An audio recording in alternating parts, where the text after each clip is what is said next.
တဲစုငိမ့်ထက်တာတဲ့အရေးချင်းတွေကိုချပြကမိဂရန်မှာရှင်ပြိုင်နေတဲ့ JK ဆိုဖီယာ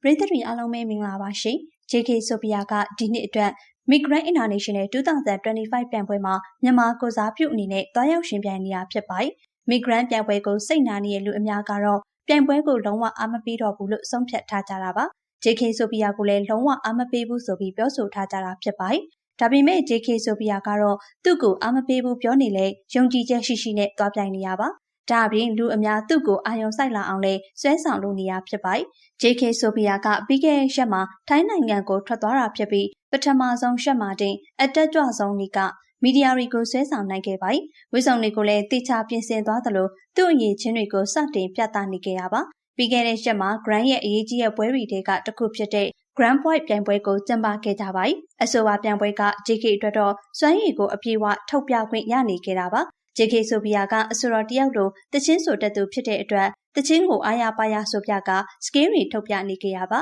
။ HK ကလည်းကျွမ်းကျင်တာမို့ Blackpink အဖွဲ့ရဲ့တချင်းတွေနဲ့အမိုက်စား performance တွေကိုပေါင်းကထုတ်ပြနေခဲ့ပါတယ်။ JK ကအရန်ကိုတက်ကြွလုံးတဲ့အတွက်တပွဲလုံးကပြိုင်ပွဲဝင်တွေကလည်းသူမနဲ့အတူကနေခဲ့ကြတာဖြစ်ပါတယ်။အားလုံးကပျော်ပျော်ရွှင်ရွှင်ကနေခဲ့ကြတာဖြစ်ပြီးတချင်းတွေလိုက်ဆိုလိုက်ကနေခဲ့ပါတယ်။ Grand Point ပွဲမှာ JK ဆိုဖီယာကပဲပွဲကိုထိန်းသွားသလိုတောင်ဖြစ်နေရပါ။သူမကြောင့်ပဲပွဲကပိုကြွလာတယ်လို့တောင်ပြောလို့ရနေရပါ။ JK ကတချင်းဆိုလဲကောင်းသလိုပေါင်းသင်းဆက်ဆံရေးကလည်းအတော်လေးကိုကောင်းတာပါ။ဒါအပြင် JK ကအလှမယ်တိုင်းနဲ့တက်အောင်လဲပေါင်းတက်ပါတယ်။ရောက်တာ2ရက်လောက်သာကြာသေးပေမဲ့အားလုံးနဲ့တငယ်ချင်းအရင်ကြီးလို့ဖြစ်သွားကြပါပြီ။ JK ဆိုဖီယာကပေါင်းသင်းဆက်ဆံရေးကောင်းကတော်တယ်ဆိုပြီးလဲအလှမယ်တွေကချီးကျူးနေကြတာပါ။ဒီနေ့ကထိုင်းနိုင်ငံမှာကျင်းပတာဖြစ်တဲ့အတွက်ထိုင်းမီဒီယာတွေကလည်း JK ကိုပွဲမကြာခဏဆိုသလိုရှာနေရပါ။မနစ်တုန်းကတဲစုငယ်ရဲ့လောက်ရက်တွေကအရှက်ရစရာကောင်းလားဆိုတဲ့မေးခွန်းတွေနဲ့ JK ကိုကြောင်ပိတ်စီတာမျိုးလည်းရှိပါတယ်။ဒီလိုမေးခွန်းမျိုးကိုတော့ JK ကပညာသားပပဖြေဆိုတာဖြစ်ပြီး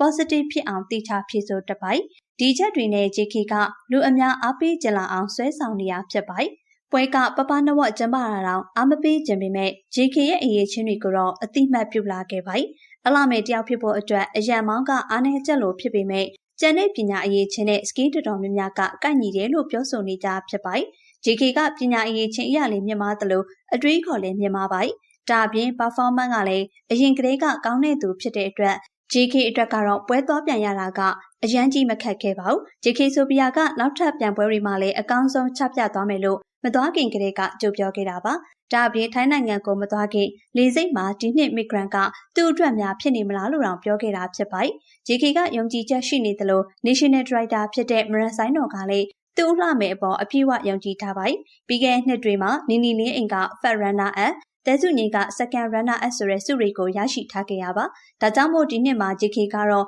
တော့မဝင်ခဲ့ရင်မြန်မာနိုင်ငံအတွက်အရှက်ရစီမှာပါ။နှစ်နှစ်တောင်အစင်လာကောင်းခဲ့တယ်ဆိုတဲ့အချိန်နဲ့ JK ကလည်းအပြင်းထန်ကိုစူးစမ်းနေရဖြစ်ပါတယ်။ပရိသတ်ကြီးကရော JK ကတဲစုငိမ့်ထက်တာမယ်ထင်လားဆိုတာပြောပြခဲ့ကြပါအောင်ရှင်။ကြည့်ရှုပေးခဲ့ကြလို့ကျေးဇူးတင်ပါတယ်ရှင်။